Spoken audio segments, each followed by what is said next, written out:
música, artesanía, danza, artes plásticas. Conociendo a la persona detrás del arte.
Bienvenidos a San Vicente Cultura en Red. Escuchábamos Camino de Llamas, Fernando Yance, Ramiro Morales. Buenas tardes, Silvina, ¿cómo están? Buenas tardes, Luis, bienvenidos al Galpón de las Artes, ¿cómo están? Buenas tardes, muy bien, muchísimas gracias por la invitación. Justo estaba Rami en casa y dije, acompáñame y me ayudas a hacer el programa. Así que bueno, muchas gracias. Bueno, y después de tanto aislamiento y cuarentena, volvemos a grabar el programa, también cuidándonos, y bueno, volvemos a compartir la música de los artistas sanvicentinos. Y Fernando, que es súper conocido en el distrito, lo conocen sí. Todos, tremendo músico. ¿Qué es de tu vida, Fernando? ¿En qué proyecto estás? Bueno, sí, ojalá que me conozcan. Sí, es difícil proyectar ahora, ¿no? Bueno, uno se va acomodando, los proyectos son tantos, digamos, de producción como uno se sigue perfeccionando, sigo estudiando cosas. Y básicamente acá estamos con el proyecto más fuerte que son los nativos, ¿no? Sí. Que es mi grupo que lo integra casi toda gente de San Vicente, entre ellos Ramiro, un grupo de... En total somos 8 multiinstrumentistas, y que también funciona como una pequeña escuelita para nosotros, ¿no? Donde vamos probando cosas, agarrando instrumentos, hay un intercambio muy grande de conocimiento y sobre todo de amistad, ¿no? Uno con los años, qué sé yo de joven siempre me pareció muy enriquecedor alternar, digamos, con distinta gente. Ahora de grande me parece súper tranquilo estar con la gente que quiero. Está buenísimo. Que eso va... Ensayo, compartir, disfrutar, claro, exactamente, comer. Exactamente, sobre todo lo último. Qué bueno. ¿Cómo se fue formando los nativos?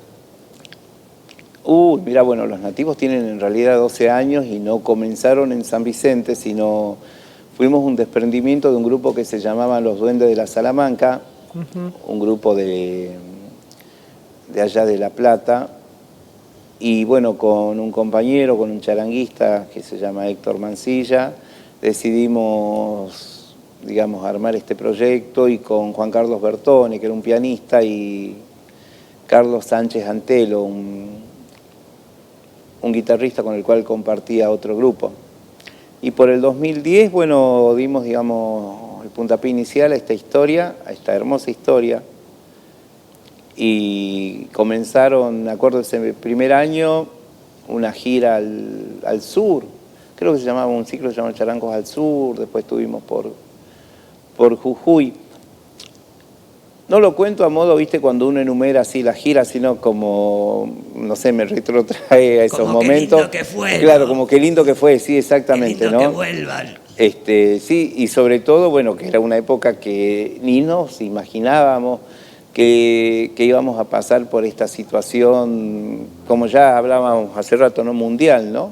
Que nos afecte mundialmente esta cuestión del necesario encierro, sobre todo en estos últimos días, ¿no? Porque si no, tal vez uno hubiera aprovechado más el tiempo. No me quejo, aprovechamos mucho el tiempo. Creo que los últimos 8 años fueron de muchísimos viajes. Pero bueno, en esa primera época los nativos éramos inicialmente 4. Eso nos posibilitaba o nos hacía más fácil la cuestión de movilizarnos, ¿no? Claro. Pero bueno, este año cuando se abrió pudimos hacer un viaje a Mendoza con una parte de la formación. Y después se fueron sumando gente. Y lo que yo también traté y prioricé por experiencia era que fuera toda gente de la zona, porque si no, antes ensayaba 2 horas y viajabas 4. Claro, difícil juntarse. Acá a nadie le lleva más de 10 minutos para movilizarnos, ¿no? Y si bien es cierto, digamos, el celular, el WhatsApp te agiliza un montón de cosas, pero cuando no hay, digamos, restricciones así muy marcadas, uno puede el cara a cara acá de caminar 5 minutos y estar en la casa del otro. Es como estar viviendo, bueno, en realidad lo que venimos del interior, siempre pensamos como que Buenos Aires es solamente la capital federal, pero para mí vivir en San Vicente es como vivir en el interior. Sobre 2 avenidas principales puedo resolver casi todos los trámites, sí, ¿no? Bancos, escuelas, así, municipio, que eso es muy propio de los pueblos, ¿no? Sobre todo los pueblos que por ahí tuvieron un trazado urbano, ¿no? Que hace que esté todo alrededor de una plaza. Y es también lo que hace que creo que yo permanezca acá, aparte, bueno, de otros valores, de otras cosas, ¿no? Pero el hecho de seguir viviendo en un pueblo, uno viene del interior pero sigue viviendo en un pueblo. Claro. Y sabés, Fer, que estamos viendo a ver si lo podemos lograr, y Luis, un streaming, ¿no? Con los nativos. Con los nativos, ¿no? Para el mes de mayo. Para el mes de mayo, a ver si, muchísimas gracias. Sí, si podemos, sí, bueno. cómo sigue todo. Podemos transmitirlo desde el aire libre, acá en el galpón con todas las puertas abiertas. Para llevarle un poco de música a la gente que tanto necesita distraerse ahora, ¿no? Los nativos no dejan de ser una especie de... Primeramente, como te decía, para nosotros funciona como una pequeña escuelita en esta cuestión de seguir abriéndonos a estilos, por ejemplo, el caso acá de Rami que está conmigo, él sigue estudiando formalmente, como algunos de los otros chicos. Entonces hay como te decía, una permanente ida y vuelta de material, de libros, de música. Continuamente. Claro, entonces los nativos en algún punto no dejan de ser como ese viaje por la música latinoamericana. Qué lindo. Inclusive de otra música, ¿no? Porque hay veces, por ejemplo, con Ramiro solemos tocar jazz, solemos tocar otras músicas que no son necesariamente de nuestra Latinoamérica, digamos, ¿no? Que ha tenido que ver con la formación, justo estudiamos los dos en la misma escuela. ¿Qué están estudiando, Fer? Exactamente. Claro, yo estudié en la EMPA, sí. Ahí, por ahí para los que no me conocen, yo soy multiinstrumentista, pero principalmente en la EMPA estudié flauta, violín, saxo, charango. Después con otra gente, digamos, seguí estudiando en forma particular. Y Rami está haciendo la carrera de guitarra tango, ¿no es así, Ramiro? Sí, estoy haciendo la carrera de guitarra tango ahí en la EMPA.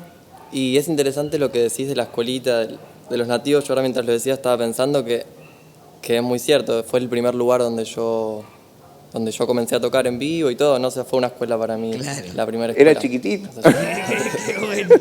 A los 12 creo que toqué la primera vez con los nativos. Sí, Sí, Así sí, que sí, sí, que comenzó tocando el saxo con nosotros, Ramiro. La primera vez toqué el saxo, sí.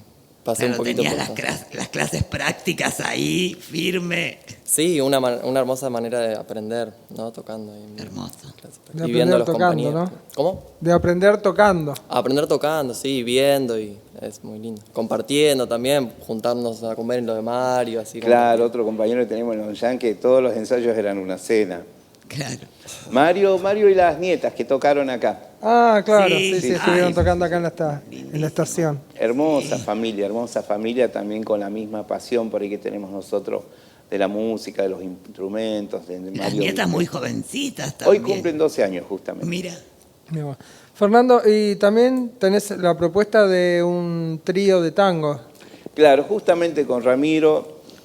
O Y sea, con acá pasa Camilo. algo muy loco, ¿no? Que yo les voy a contar que entre nosotros pareciera que no hubiera generaciones, porque ahora yo toco con Ramiro, toco con Camilo, que es un contrabajista en otra propuesta de tango, tenemos un Claro, trío de tango. muy joven. Y son hijos de amigos, o sea que Claro. o sea, ya interactuamos así entre Claro. generaciones, ¿no? Porque Rami cumpliste 22, ¿no? 22 Sí, años cumplí, cumplió sí. 22 años y Camilo tiene 19. mira. A ambos los conozco desde que nacieron. Y eso, bueno, hace que uno también comience a compartir proyectos y justamente en esto de juntarnos, de esa retroalimentación mutua, surgió esta cuestión de hacer tango, Qué de lindo. juntarnos algunas tardes en casa y... Sí, surgió muy a raíz de la cuarentena, la verdad. A Es raíz una de de las la pocas cuarentena. cosas que le podemos, bueno, no cosas buenas, pero sí, dentro de todo el Y quilombo, sí. algo bueno fue eso, juntarnos a tocar todos los días, muchas sí. horas, que fue el tiempo que hubo. ¿Y hay algo de tango como para...? Acá no Ah, sé, con el podría improvisar algo, pero por favor, esto está improvisado, no lo hagan en sus Sí, casas, no. puede ser muy peligroso. Qué lindo. Le comentamos a la gente que acá estamos grabando en el galpón de la estación, que es bastante amplio, estamos todos lejos, y Fernando tiene como Con todas las 20 puertas instrumentos en una mesa. Él siempre lleva muchos instrumentos. Ahora nos y va a acá contar, traje unos Fernando, cuantos. un poco, ¿no? De sus De su instrumentos. trabajo de sí. lutería. Porque hoy traje justamente instrumentos que construyo yo, casi todos instrumentos construidos en caña, de aerófonos andinos, ¿no? Aerófonos, instrumentos que funcionan con aire.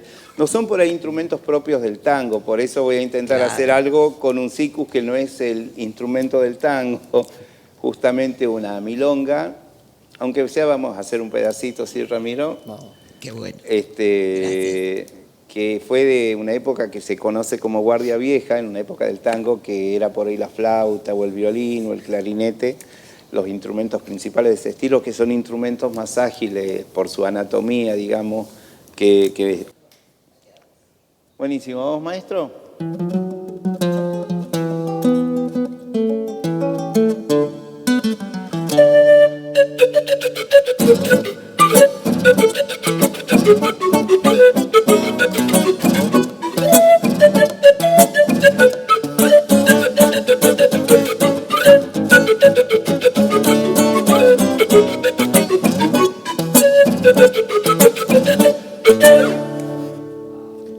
Bueno, hicimos un pedacito de una milonga que se llama El Porteñito. En realidad, en nuestro trío de tango con Ramiro y con Camilo no tenemos estos instrumentos, pero bueno, quisimos también hacer como un pantallazo. Tocamos por ahí con instrumentos más tradicionales del tango o de lo que fue por ahí el tango en sus inicios, ¿no? El caso de la flauta traversa, la armónica. En realidad la armónica porque en algún punto es un primo lejano del bandoneón, digamos, ¿no? Y nos retrotrae esa sonoridad. ¿Cuántos instrumentos tocas, Fernando? El flautín, ¿no? Ah, y el flautín también tocamos. ¿Cuántos toco? La verdad que no sé. Yo sé cuántos no Mucho. toco. ¿Cuáles no tocas? No toco el oboe, no toco el corno francés. Como casi nadie. Y sí. ¿Y cuáles no toco? No sé qué. No, y el resto, digamos, en distintas medidas. También esto tuvo que ver, me parece que es muy común por ahí en las bandas de la música andina, que fue por ahí una de las primeras músicas que yo usé, que en el mismo grupo un integrante tenga distintos roles, ¿no? Sí. Después me maravilló el hecho de estar en una escuela con 1.500 compañeros, estar en clases colectivas con 30 compañeros que toquen distintos instrumentos, ¿no? y siempre esa eterna curiosidad de decir, ¿qué tocas vos y eso cómo es? De terminar clases e irme a algún bar a charlar con algún compañero. Me acuerdo con un compañero que después me tiraba algunas cosas sobre la armónica, compañeros que me enseñaron a tocar congas, ese tipo de cosas. Después pasa que una de las actividades principales que hice durante muchos años fue la docencia, y la docencia con chicos especiales. Ah, mira. Entonces yo tenía una banda con la cual grabamos 3 discos, y con Alejandro Fernández, que es técnico, que trabaja acá en el municipio, con él hice el tercer disco. Y me veía en la necesidad de enseñarle muchos instrumentos, o sea, eran 13 chicos, y queríamos abordar distintos estilos, no sé, como candombe, como son, bossa nova, y entonces decía, bueno, en el son cómo trabaja el bongo, o en la salsa, digamos, ¿no? Cómo trabaja la conga, cómo trabaja el bongo, y comenzar a aprender todos esos instrumentos como para poder enseñarles a los chicos, ¿no? Para armar ese ensamble. Qué bueno. Y eso me hizo pasearme por el bajo, por el charango, lo cual, bueno, me da mucha facilidad a la hora de solucionar problemas que tienen que ver con grabaciones y cosas.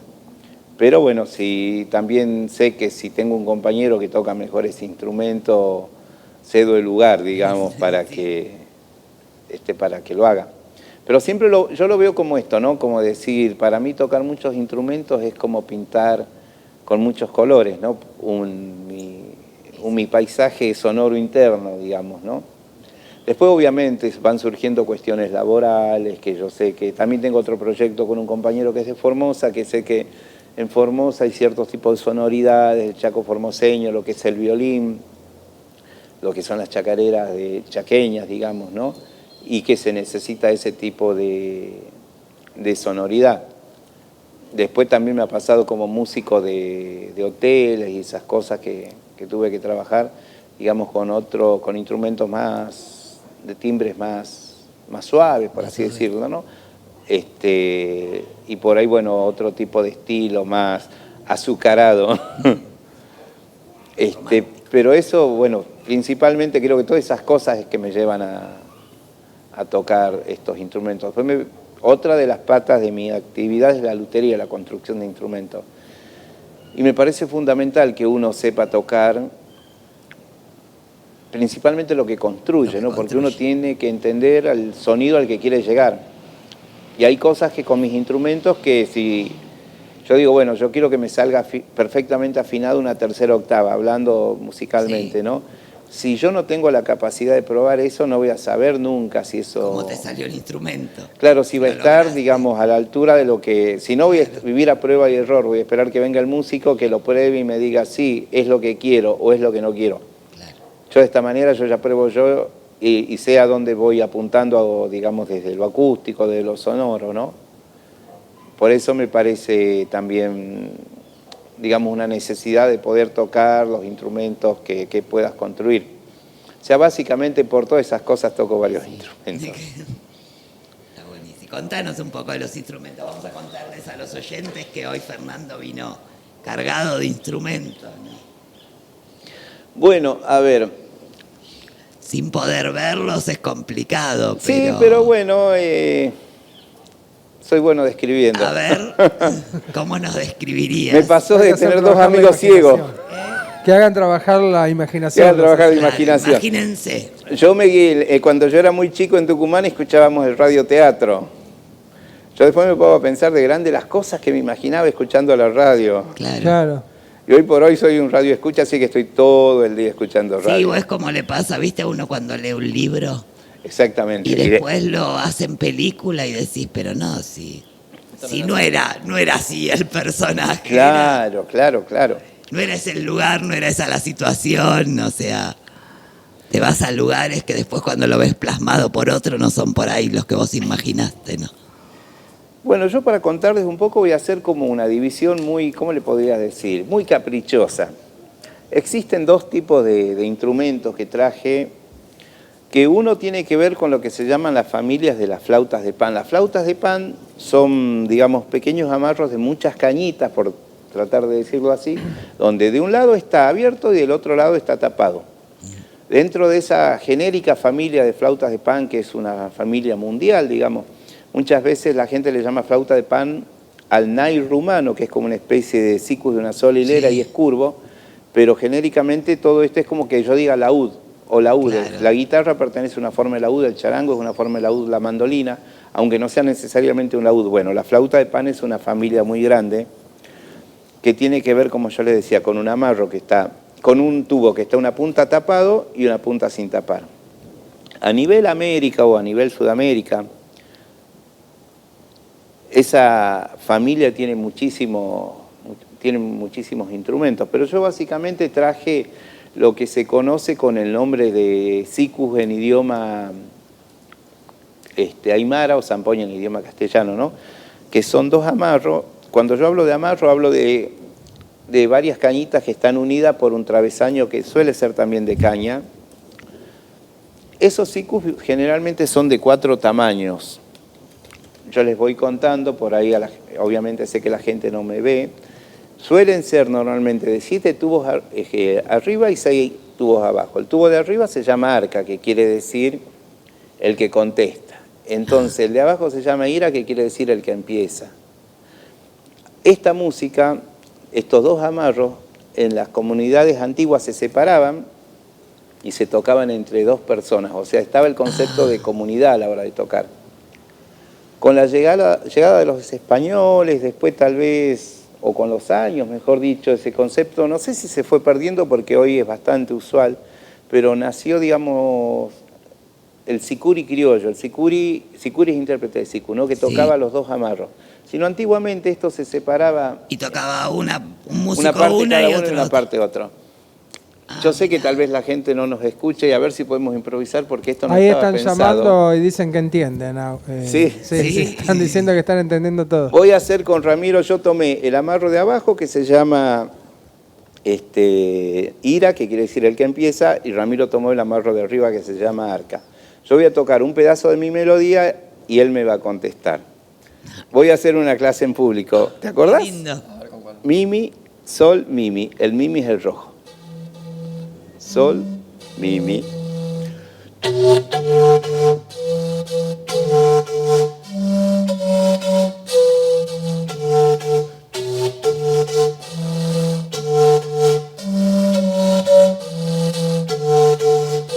Bien, Qué bien, bueno. bien. Muy bien, Ramiro, Qué muy bien, bueno. muchísimas gracias.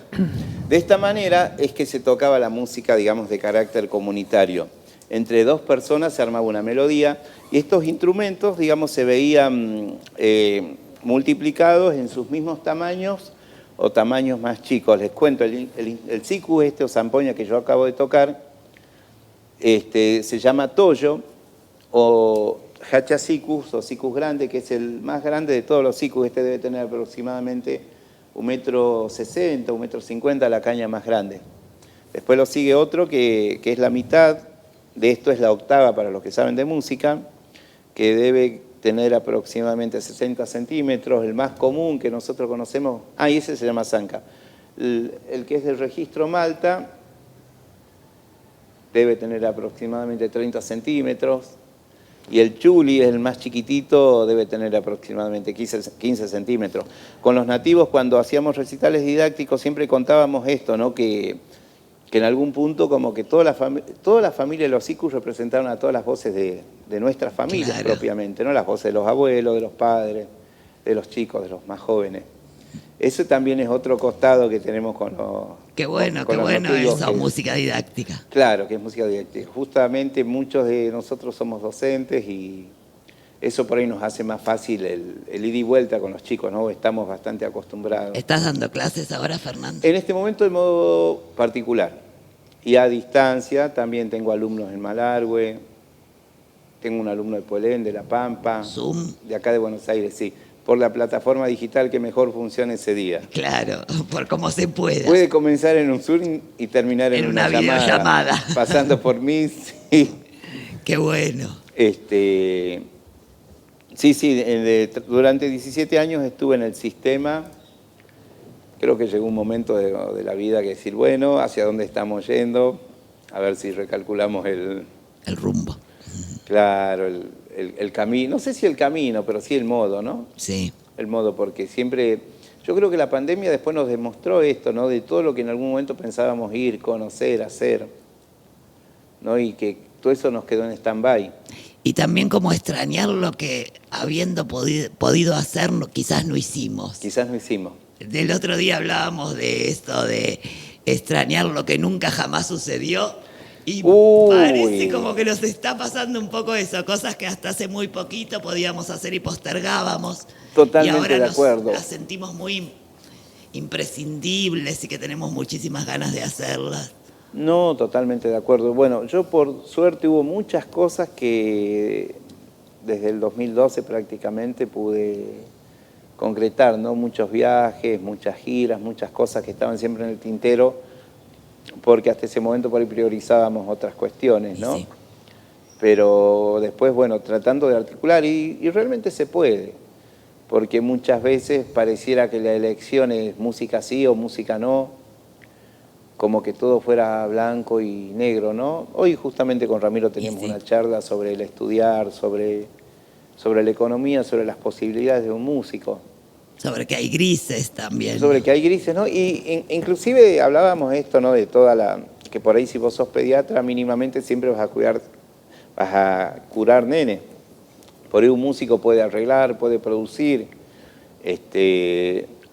Cuando me refiero a arreglar, hacer, no sé, bases para cantantes, producción, trabajar de productor musical. Como que hay, digamos, y uno se va acomodando. Por eso creo que son tan importantes las relaciones sociales como la formación, ¿no? Y sí. Me parece que las dos cosas tienen que ir una al lado de la otra. Sí, como algo que vos dijiste al principio, de que nos acostumbramos, armamos nuestra pequeña comunidad, que ya sabes que lo que falta lo tiene otro, a Claro. quien le podés pedir la pinza que no tenés, quién te puede prestar la escalera, quién... Que fue un poco el pensamiento del hombre americano, Y sí. ¿no? Fue un poco el pensamiento, como hablábamos de esto, mirá inclusive cómo recién aterrizábamos, por decirlo de algún modo, en la música, ¿no? Que la música era toda pensada de forma comunitaria, y no era de carácter lúdico en un principio, sino era más bien música práctica, digamos. Venía el tiempo de las cosechas, música; venía el tiempo de la sequía, otra música; venía el tiempo de la abundancia, otra música; venía el solsticio de invierno, otra música. Todo se hacía todo tenía como Como una finalidad. una finalidad. Me pongo mayor y se me olvidan las palabras.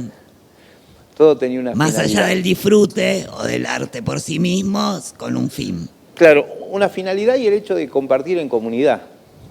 O sea, esto no había músicos profesionales, estaba pensado Claro. en compartir, o sea, en comunidad. Toda la música americana, o al menos la música de la zona andina, la gran mayoría era pensada así en comunidad, ¿no? Después, creo que con los años acá en Buenos Aires, con el advenimiento de las inmigraciones internas, con la venida de tantos provincianos, hay, por ejemplo, por ahí parece para nosotros un hecho común decir, che, hago la loza de mi casa, invito a muchos amigos, hago un asado. Es verdad. Esa era la popular minga allá en el Sí. interior, que inclusive tenía que ver con, vos llegabas, no sé, al dintel de tus paredes y llamabas a tus vecinos para que te ayuden, y si no venían, y tenías que cuestionarte si estabas viviendo o no, o si ibas a vivir en el lugar correcto. Claro. No tenía que ver con el respeto y por ahí con el cariño también de tus vecinos. Qué bueno eso. O sea, como te digo, todo siempre fue pensado de ese modo. Supongo que hay muchas partes de la historia que, bueno, no se hace mucho hincapié en esto, ni Sí. siquiera se rescata.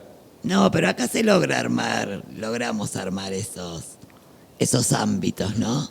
No, totalmente, sí, totalmente de acuerdo. Yo estoy, no sé si la palabra es sorprendido, ¿no? Porque también viendo, o sea, conociéndolo a ustedes, sé que, o suponía que iban a apuntar hacia ese camino. Pero uno tiene que hacerse fuerte en su lugar, y yo realmente valoro mucho esto de estar generando espacio. Gracias. Porque si vos no te haces fuerte en tu lugar, si estás siempre yendo a buscar afuera es como que nunca haces un cimiento cultural en tu lugar. Yo muchas veces renegué y decía, pucha, ¿cómo puede ser que yo esté, que un municipio de Mendoza me contrate para hacer un curso y esté trabajando a 1.700 kilómetros de mi casa y todas las semanas me tenga que ir?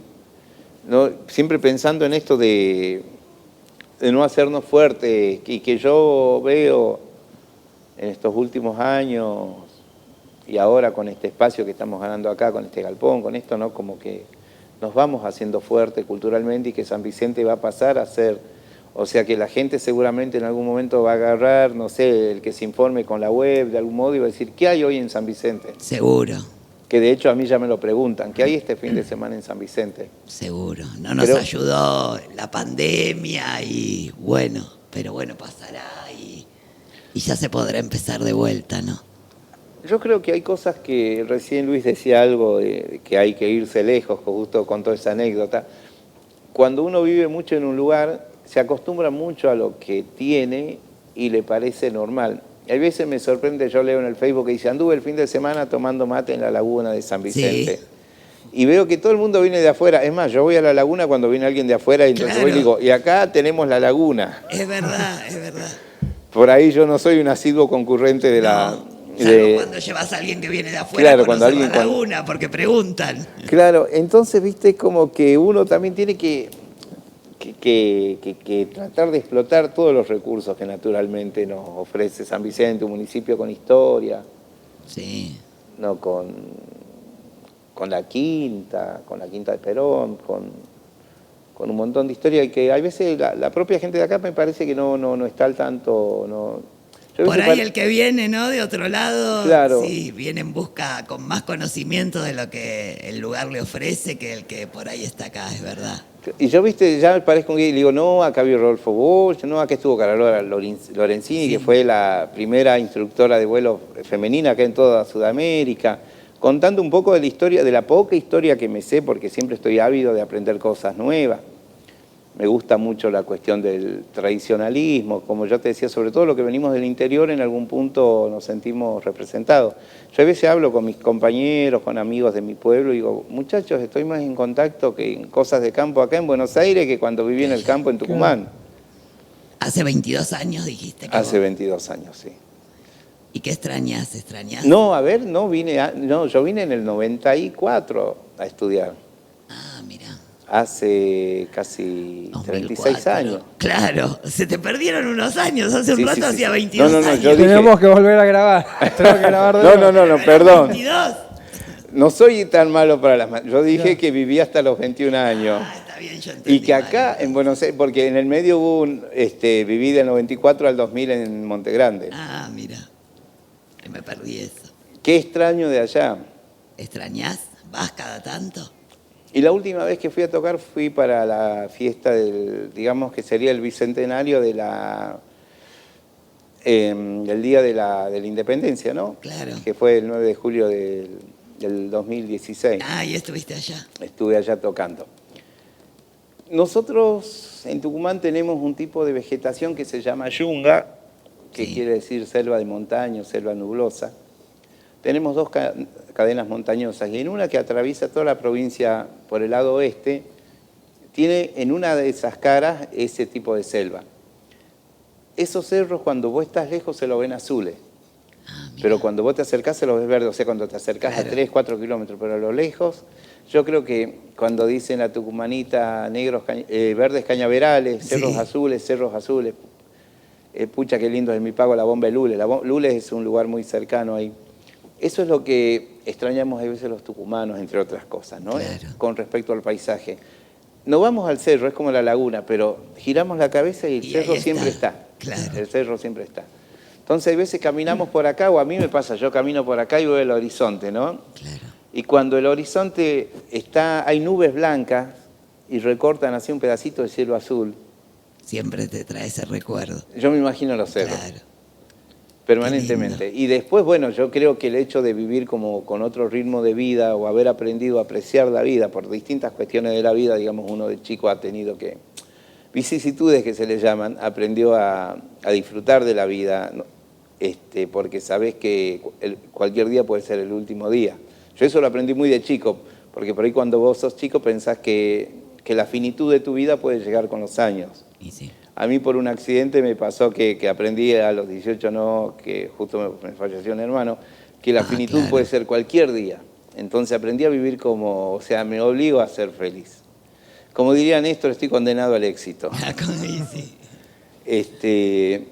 Entonces, al vivir creo yo, de esa manera, de apreciar otras cosas, de vivir con otros tiempos, inclusive esto de decir, bueno, no trabajo más en la educación formal, me dedico más, aunque bueno, lo que hacía tenía que ver con la música y realmente la docencia, me gusta tanto enseñar como tocar, me hace como ir con otro ritmo y apreciar otras cosas. Y bueno, ¿no? la pandemia a nivel colectivo también influyó un poco en tomar un poco de conciencia de que nada es tan seguro por lo pronto. Bueno, ¿no? sabés que yo en la primera época de pandemia, o mejor dicho, en la primera época de cuarentena, yo decía, ahora todo el mundo vive como vivía yo. Claro, y bueno.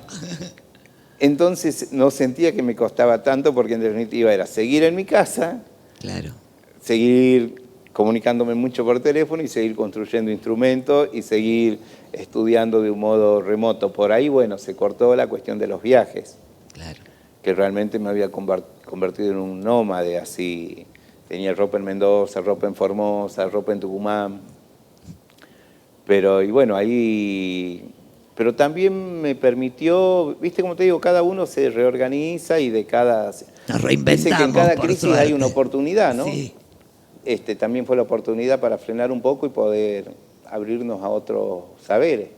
Sí. Empezar a usar las redes, empezar a capacitarse en eso, ¿no? Claro, En y otras formas. para mí O fue antes también... de la pandemia usabas así asiduamente. Sí, Anotarse en todas las becas que salen y eso, ¿viste? Cosas que todavía no aprendí.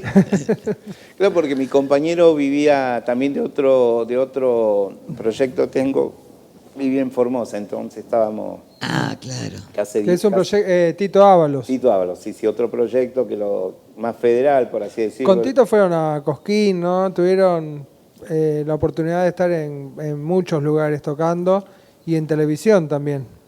Sí. Este año fue la 7ª vez que estuvimos, aunque sea de modo virtual, en el Festival del Chamamé. Festival del por Chamamé. ejemplo. Sí, todos por ahí no sé, el Festival del Pomelo, que es como el más importante de Formosa, o la Corvina, no sé, el Festival del Chivo de Malargüe, en San Luis, en Tucumán. Sí, Tito estuvo, ¿en qué recorrido. programa de televisión fue que estaba él? En La Voz, ¿no? Un programa de eso de tele bastante Claro, importante. Tito salió de un programa de Canal 13, creo que se llamaba Cantando por un Sueño. Con Yudica estuvieron también, ¿no? Sí. Así Estuviste por todos lados. Sí, estuvimos, o sea, ¿Cómo viste era que... almorzando con quién? No, en la televisión pública paraguaya también estuvimos mirá con vos. Tito, sí, porque él al ser de Formosa, trabajamos mucho por esa zona y mucho en Paraguay. En Paraguay trabajábamos, total acá no es chivo, así que lo puedo decir, para la Sí. cadena Claro. Real, que es una cadena de supermercados brasileños que suele poner música en sus supermercados, que son gigantes en sus patios de comida, y en Asunción tenían creo que como 7 u 8 sedes. Entonces los domingos teníamos que ir a tocar nosotros ahí y pagaban bastante bien. Ah, mira qué bueno. Música en vivo. Música en vivo, así que 1 hora de música en vivo un Bien. domingo por mes. Y estuvimos como 2, 3 años trabajando. Sí, vivíamos, siempre me acuerdo que una vez tocamos en Reconquista un jueves, porque me acuerdo porque ese domingo terminamos en Asunción y de ahí terminamos de tocar y a la madrugada no nos fuimos en una balsa hasta Goya, Corrientes. Y ahí tocamos a la noche y a la madrugada nos fuimos a Formosa y ahí tuvimos que ir al Colorado. Wow. Y a la madrugada de nuevo ir a Asunción y terminar el domingo decir hoy por fin voy a dormir en una cama. Claro. y sí. Bueno, pero igual ahora eso es una de las partes que más se extraña, creo, que extrañan Sí, todos los sí, músicos. sí, los viajes. Es eso de estar sin dormir y continuamente en viaje. Creo que ahora con la pandemia, después de casi 1 año y pico, casi 2, creo que es algo de lo que más... Sí, es cierto, sí, se extraña, Cosas se extrañan, totalmente ¿no? se extraña. O sea, yo llegué a un momento en que, sobre todo yo que me muevo en transporte público, que el colectivo era como dicen mis compañeros, el colectivo era mi oficina o mi consultorio del psicólogo. Claro. 10, 12 horas, 16 horas escuchándote a vos mismo para pensar, para planificar. Pero bueno, al menos en mi caso, como yo les contaba, la lutería y la docencia es gran parte de mi vida, fue como redireccionar los cañones hacia otro lado, Claro. y meterme más en otras actividades y como te decía, bueno, me permitió, yo estoy estudiando en un lugar de la Universidad de Quilmes, construcción de violines, de guitarra, de cordófono, digamos, irme para ese lado que nunca lo había explorado.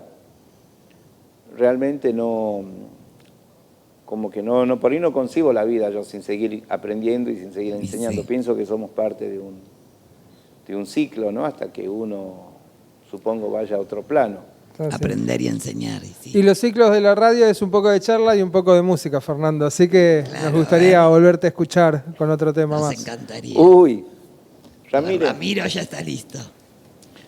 ¿Qué puedo hacer yo? lo que quiera, ¿qué podemos tocar? Algo de folclore, ¿no? ¿Hacemos el suricicuri, le parece? Bueno, vamos a ver.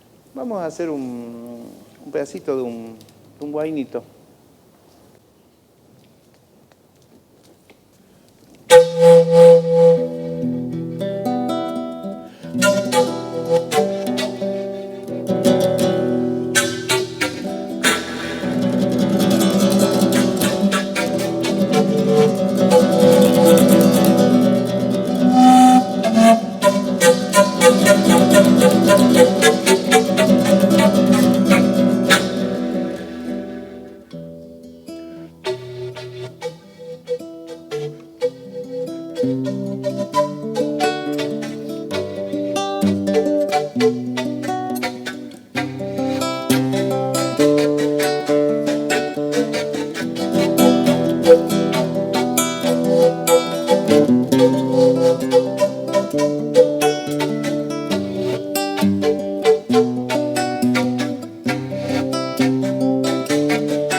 Estamos en San Vicente de Cultura en Red, hoy con la visita de Fernando Yance, de Ramiro Morales, haciendo música acá en el Galpón de las Artes. La verdad que, Silvina, ¿quién hubiera pensado hace unos años que acá en este galpón hoy en día iba a haber un estudio, ¿no? Y que iba a haber música?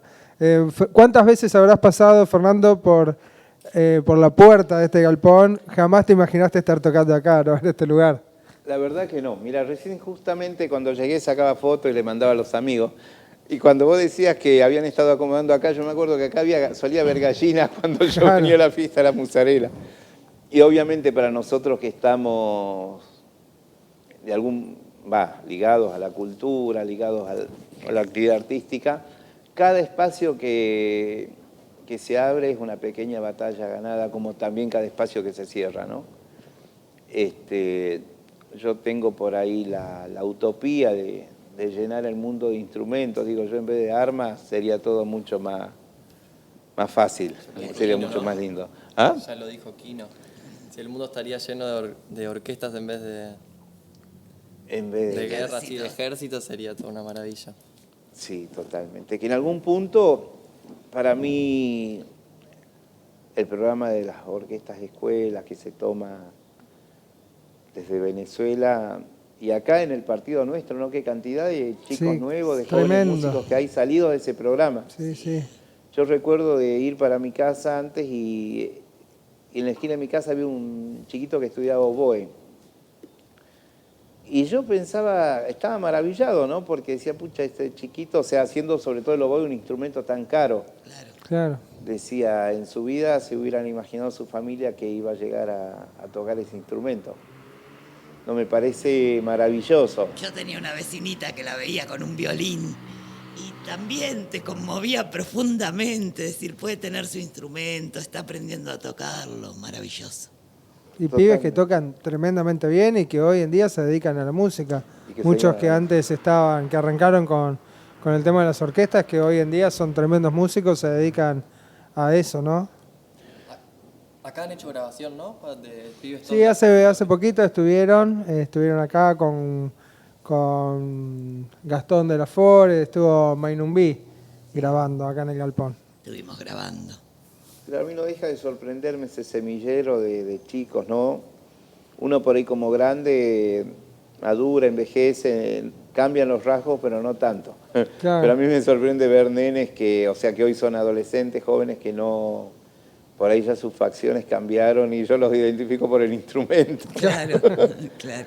Que los veía tocar hoy justamente antes de llegar acá con Ramiro le preguntaba por una chelista, por una chica que comenzó también acá en orquestas escuelas. Me parece muy importante como ustedes están logrando con este espacio, que se abran espacios de aprendizaje también, ¿no? Tanto como para chicos como para adultos. Yo creo que toda persona a lo largo de su vida está con la capacidad de dar, de recibir, de estudiar y de enseñar también, ¿no? Siempre pensé yo qué es la sabiduría, qué es la instrucción, qué es la educación. En estos momentos nosotros estuvimos viviendo o seguimos con esta cuestión de presencialidad sí, presencialidad no de las escuelas, ¿no? Con la cuestión de que pienso yo que los padres, por ahí me estoy metiendo en un terreno escabroso, ¿no? Pero como la cuestión de deslindar la responsabilidad de educar. Y tenés dos opciones, te educa el maestro o te educa el celular. Y escapar muchas veces a la responsabilidad propia de la educación de los hijos, ¿no? Y creo que todos estamos con la capacidad de enseñar, con la capacidad de aprender, y hay que buscar los lugares, los momentos, Se aprende o te enriqueces de tantos Claro. lados, ¿no? Es los espacios necesarios, ¿no? Y siempre pienso yo como que también la sabiduría es esa, no sé, esa cualidad o esa cantidad de conocimientos que vos tenés para que te permite vivir en tu ambiente. Claro. O sea, por ahí sería medio ilógico que yo viviendo acá sea un gran pescador de alta El mar. poder de adaptación principalmente. Claro, o sea, yo necesito saber lo que necesitas saber. Claro, para que me permita sobrevivir acá, ¿no? Esa sabiduría. Y a mí me gusta mucho esta cuestión de los espacios que se abren, de las formas, digamos, de que los chicos tengan la posibilidad de acercarse a cosas. Como fue lo que me pasó a mí, que yo les contaba, ¿no? Yo comencé como por dos cosas en la música. Una, digamos, experimentando con elementos sonoros y lo otro en un curso de piano que se dio en la municipalidad. Claro, mirá. Y teníamos un compañero que ahora vive acá en Buenos Aires también, que es actor, que nos anotábamos en cuanto curso apareciera, digamos, Y sí, difícilmente podés descubrir que te gusta lo que nunca conociste. lo que nunca conociste. Fernando, ¿y totalmente. tus padres te acompañaban a anotarte? ¿Ellos eran músicos o vos ibas y te anotabas de joven? Bueno, ¿O yo ellos te incentivaban? Hay veces pienso si vivir en un pueblo, si las cosas antes eran distintas, algunas cosas porque vivías en un pueblo o solamente por el tiempo, ¿no? Porque para nosotros era muy común andar todo el día callejeando. Claro. Y también era como una cosa de retroalimentación con los propios compañeros de colegio. Y decíamos, hay cursos de ajedrez, vamos a anotarnos, vamos. Claro. Y íbamos todos. Hay cursos de pintura. Me acuerdo que había unos muñequitos de madera que ponían y nosotros tratando. Hay cursos de danza folclórica. Yo creo que a ese no había ido, pero Ese te lo perdiste, ¿no? ese me lo perdí. Pero yo creo que principalmente nuestros padres no decían que no. Claro. Digamos, mis padres son como de familias muy distintas. Mi madre es de una familia campesina, así muy básica. Mi padre es lo que se conoce, digamos, en el interior como de una familia acomodada. Y para la familia de mi madre, la posibilidad de la música era, digamos, la posibilidad de que yo pudiera ir a algún lugar y me dieran de comer gratis. Ah, mirá. O sea, gente que toda la vida trataba mínimamente de cubrir sus necesidades básicas. Y que supo ver los privilegios que tienen los músicos. Claro, o sea, no tenían por ahí, que no digo que esté mal ese pensamiento burgués de mi hijo el doctor, Sí, sino mi hijo que mínimamente coma todos los días. claro. Entonces, como yo me crié con la familia de mi mamá, siempre era al menos la tranquilidad, bueno, Fernando de grande va a comer todos los días. Claro. Entonces, al menos nunca tuve una barrera de decir, no vas. Claro. Claro, no aspiraba a otra cosa. Entonces Tampoco hubo quizás... un acompañamiento tan fuerte de lo económico porque no había. Yo creo que eso también tiene que ver con que yo me construya mis propios instrumentos. Yo quise Claro. tocar flauta traversa de chico. Por ahí la industria china vino a facilitar que uno puede estar en contacto con instrumentos, o esto que te cuento de la que hablamos de las orquestas Sí. de escuela. Entonces, en ese momento, acceder a algunos instrumentos que era muy complicado, desde lo económico y tal vez y también porque no te había la facilidad de ahora, ¿no? Y entonces eso me llevó a hacer mis instrumentos. No había por ahí ese acompañamiento como yo lo veo con hijos de amigos, que yo mismo lo he tenido con mis hijas, de decir, bueno, ¿qué instrumento yo te compro? Te llevo, te busco Claro. el profesor. No sé. Acá solamente por ahí era el permitirnos. Y también... Que no es poco igual. Que no es poco, porque yo de grande, en mi familia tengo un primo que es pianista. De grande lo conocí trabajando ya profesionalmente. Él fue uno, tal vez el único alumno que tuvo el Cuchi Leguizamón, un compositor que fue, digamos, bisagra en la música folclórica argentina. Y con mi primo nos conocimos de grande. Y él me dice, yo tuve que ir a estudiar a la universidad, me recibí de farmacéutico y le traje el título a mi mamá. Se lo dejé y le dije, bueno. Acá está, ahora yo voy a ser pianista. Qué bueno. Yo no, afortunadamente no, pero también, bueno, porque tal vez mi raíz o mi entorno era distinto, Era distinto. era distinto. Pero como te digo, también calculo que tiene que ver con que mi mamá lo vería que lo hacía con mucho compromiso. Seguramente. Y yo recuerdo ay Dios, se me va flaqueando la memoria, el día de San Antonio, 13 de junio, día de San Antonio.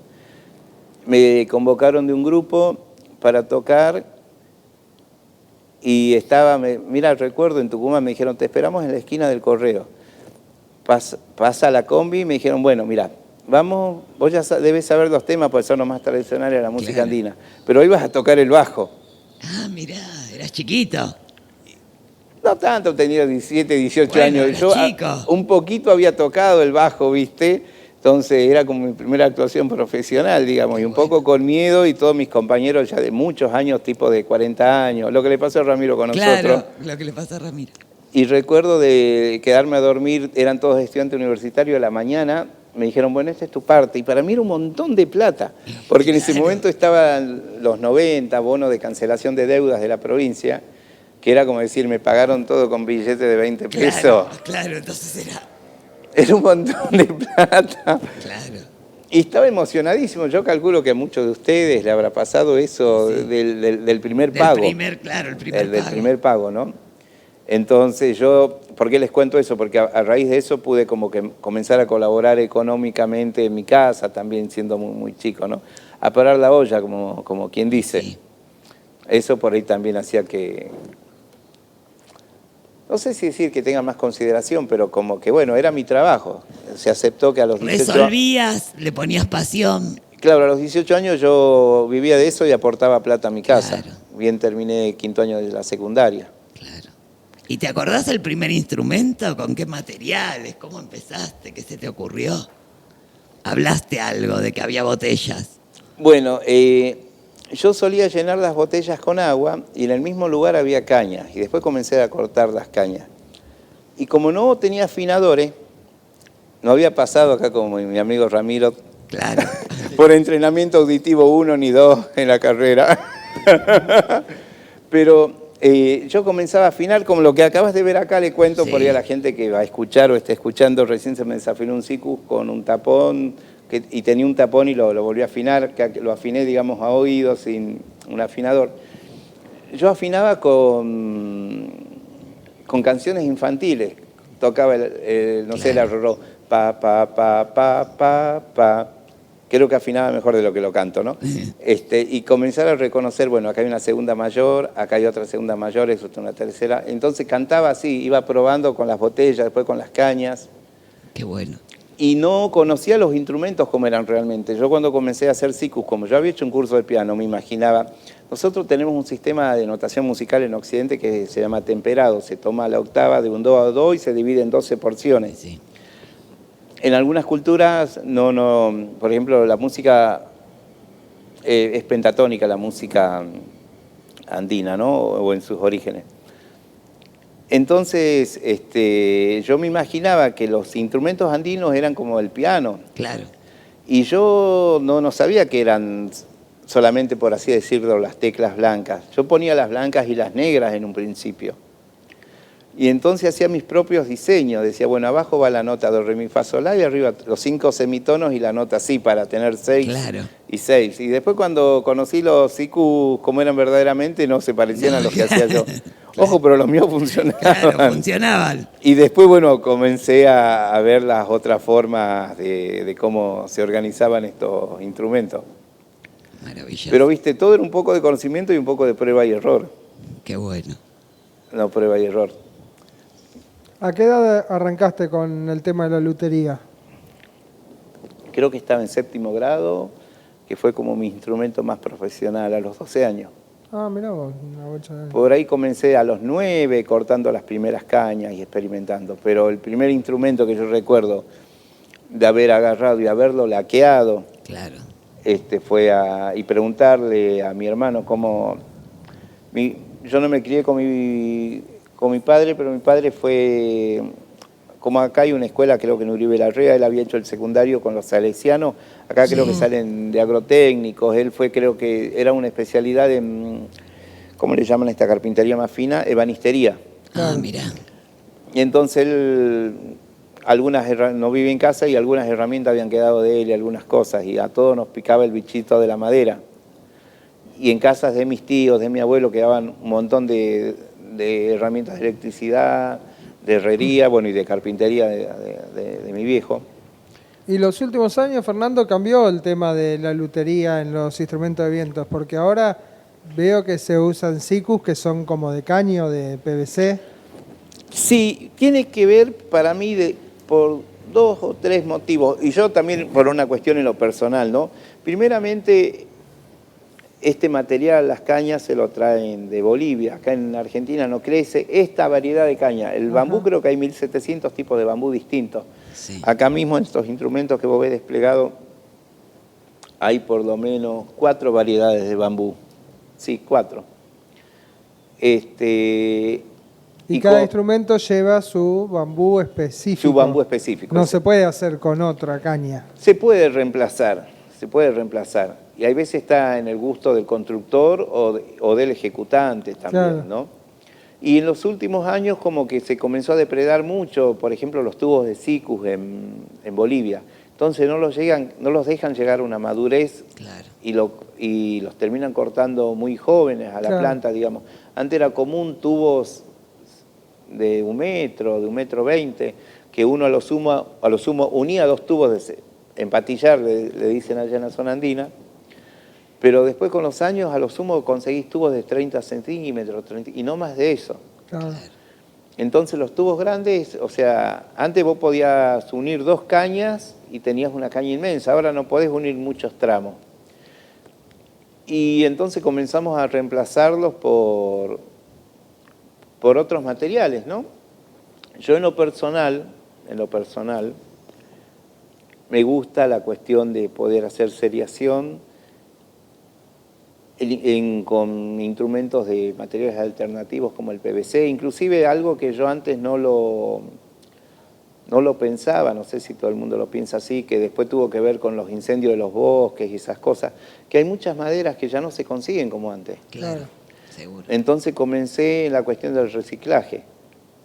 De decir, veo un marco de puerta, puede ser un hermoso pedazo de cedro. Igualmente con el PVC, decir, bueno, esto ya no sirve como cañería, pero puede servir como instrumento y hace que también tenga la posibilidad de hacer instrumentos económicos, Claro, más económico. y que sean de más fácil acceso para chicos. Y sonar suena igual. Claro, por ejemplo, recién lo que toqué con este Sikus, suena igual. Suena inclusive en los tubos más grandes un poquito más fácil. El problema que tenemos es que la naturaleza nos da que una caña con la otra puede tener un desfasaje de 1 milímetro, de 2.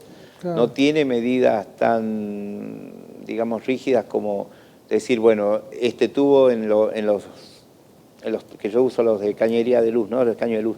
Es decir, este es de 7 octavos, este es de 5 octavos, este es de 3 cuartos, y entonces por ahí tengo entre uno y otro, por ahí 3, 4 milímetros. Claro. En cambio, la naturaleza y entonces la relación diámetro largo, por ahí tenés más variedad en las cañas. Lo que no tenés hoy por hoy es longitud. Claro. Claro. Y una caña, por ejemplo, para hacer ese instrumento que tenés ahí que mide 1,5 metros, ¿cuántos años tarda en crecer? Esta. Claro, esa que tenés ahí. Que Bueno, este es un bambú más común. Pasa algo con el bambú, por suerte, ¿no? Que hay bambús que crecen en forma más lenta y otros en forma más rápida.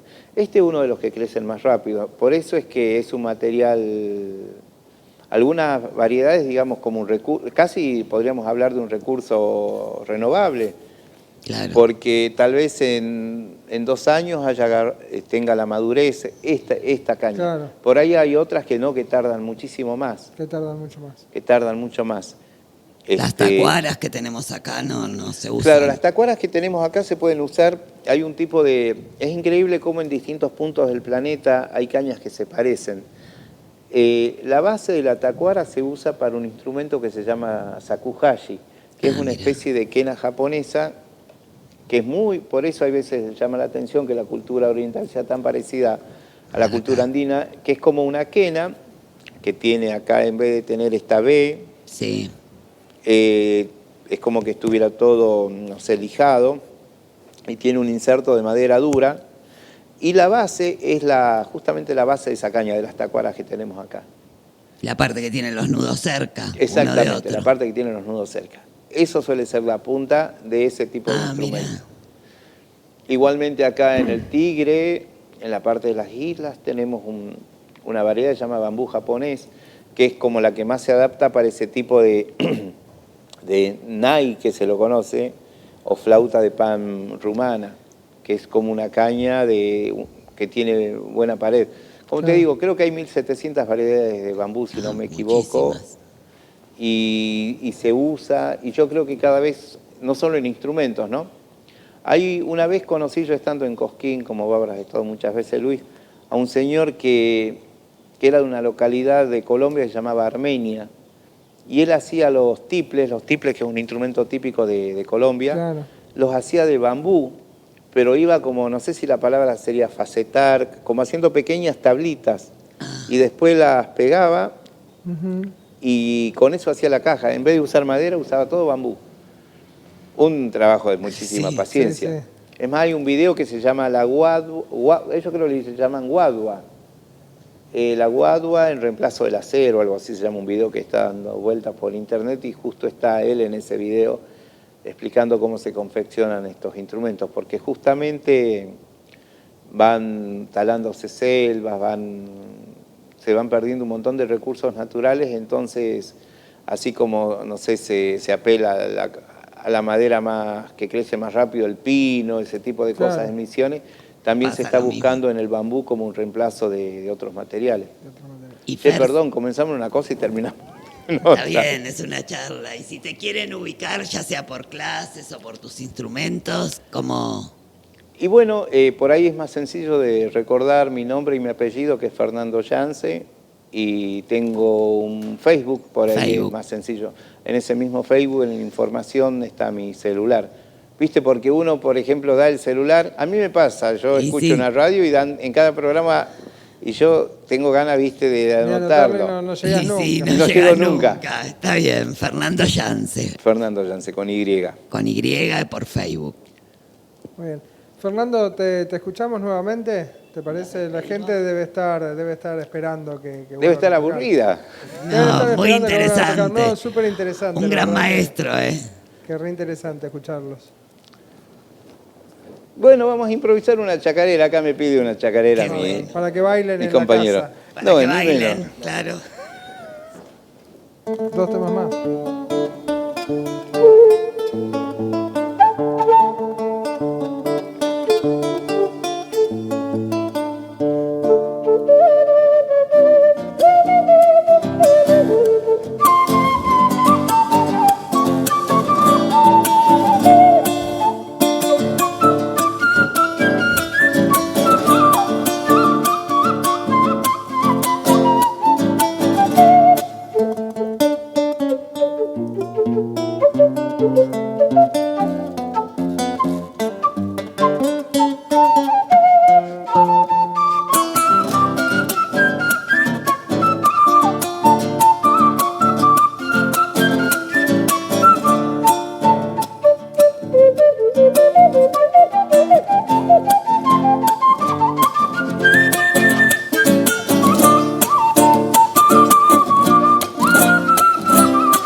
Muy bien.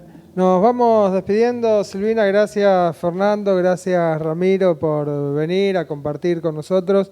Siempre es un gusto recibirlos y es un placer escucharlos. Así que muchas gracias. Muchas gracias, Luis. Muchas gracias. Muchas gracias, Gracias a Silvina. ustedes. Muchas gracias, Agustín. Hermosa la charla. Gracias. Bueno, ustedes. Nos despedimos ¿Ya con cortamos? un temita más, ¿no? Nos despedimos con un tema más, sí. Sí, un tema más, un tema La más. gente pide un tema más, Fernando. ¿Eh? Nos vamos a ir hasta el próximo martes a las 18 horas. Bueno, En muchísimas San Vicente, gracias. Cultura en Red. La próxima traemos cada uno su mate, porque hoy estuvimos sin mate. Hoy Así estuvimos es. sin mate. Bueno, ¿con qué vamos, Ramírez? Elige usted. ¿Quería hacer taquiña? Bueno, Pasar la práctica, ¿no? vamos.